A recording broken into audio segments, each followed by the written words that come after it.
এই মুহূৰ্তত আহি পৰিছে এটা গুৰুত্বপূৰ্ণ খবৰ। নিৰ্বাচনৰ বতৰত যোৰহাটত পিষ্টলসহ এজন যুৱক গ্ৰেপ্তাৰ। যোৰহাটৰ পানী চকোৱা ডেৰকুৰিয়াত এটা .32 পিষ্টল, 3 জাই গুলীসহ ভক্তিৰাম দাস নামৰ এজন যুৱক গ্ৰেপ্তাৰ কৰে যোৰহাট আৰক্ষীয়ে। যোৰহাট আৰক্ষীৰ যান বাহন শাখাৰ পৰিদৰ্শক উৎপল দত্তৰ নেতৃত্বত চলিছিল এই অভিযান। জনাইছো এই মুহূৰ্তৰ এই গুৰুত্বপূৰ্ণ খবৰ। নিৰ্বাচনৰ বতৰত যোৰহাটত পিষ্টলসহ এজন যুৱক গ্ৰেপ্তাৰ। যোৰহাটৰ পানী চকোৱা ডেৰকুৰিয়াত এটা .32 পিষ্টল, 3 জাই গুলীসহ ভক্তিৰাম দাস নামৰ এজন যুৱকক গ্ৰেপ্তাৰ কৰে যোৰহাট আৰক্ষীয়ে।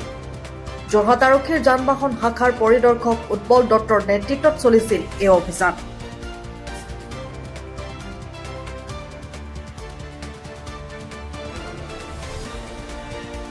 এইটো চাওক, আমাৰ অনাৰেবল SSP ছাৰ সুব্ৰজ্যোতি বৰা ছাৰৰ সবল নেতৃত্ব আৰু লিডাৰশ্বিপৰ কাৰণে আমি সক্ষম হলো।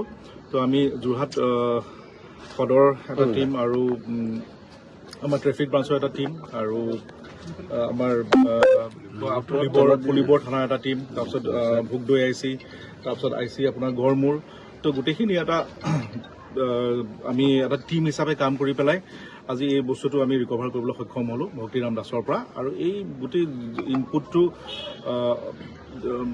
অলপ দিনৰ আগৰ পৰাই আছিলে। আমি উপযুক্ত সময়লৈ বাট চাই আছিলোঁ, আমি তাক পোৱা নাছিলোঁ, কিন্তু আজি পাবলৈ সক্ষম হলোঁ। আৰু সেইমতে আহি আমি এই ঘৰটোত আপোনালোকে দেখিছে, তাত এটা সজীৱ পিষ্টল, দুজাই সজীৱ গুলী আৰু মেগজিন এটা আমি ৰিকভাৰ কৰিবলৈ সক্ষম হলোঁ।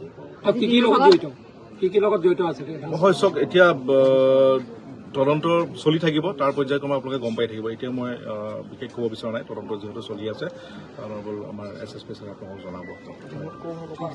অন্যতম সা সুবিধাৰ থকা খোৱাৰ নিৰ্ভৰযোগ্য কল্যাণী হোমষ্টে আৰু JKS মান্নাত হোমষ্টে। আপোনাৰ পৰিয়াল, ছাত্ৰ ছাত্ৰী, বিভিন্ন কৰ্মত নিয়োজিত ব্যক্তিসকলৰ বাবে থকা খোৱাৰ লগতে আৰামদায়ক সা সুবিধাৰে কল্যাণী হোমষ্টে আৰু JKS মান্নাত হোমষ্টে। আমাৰ ইয়াত আপোনাৰ প্ৰয়োজন অনুসৰি খাদ্য নিজে প্ৰস্তুত কৰাৰ বাবে আছে আহল বহল উন্নত মানদণ্ডৰ পাকঘৰ। গৰম দিনত শীততাপ নিয়ন্ত্ৰিত কোঠালিৰ লগতে বাজেট অনুসৰি থকা খোৱাৰ ব্যৱস্থা, লগতে ছাত্ৰ ছাত্ৰীসকলৰ বাবেও আছে কিছু ৰেহাই মূল্যত কোঠালি। তেনেহলে পলম নকৰি আহক আমাৰ কল্যাণী হোমষ্টে আৰু JKS মান্নাত হোমষ্টেলৈ। আমাৰ ঠিকনা কল্যাণী হোমষ্টে, JKS মান্নাত চেউনিয়ালী, জামা মছজিদ, 80 ৰোড, যোৰহাট।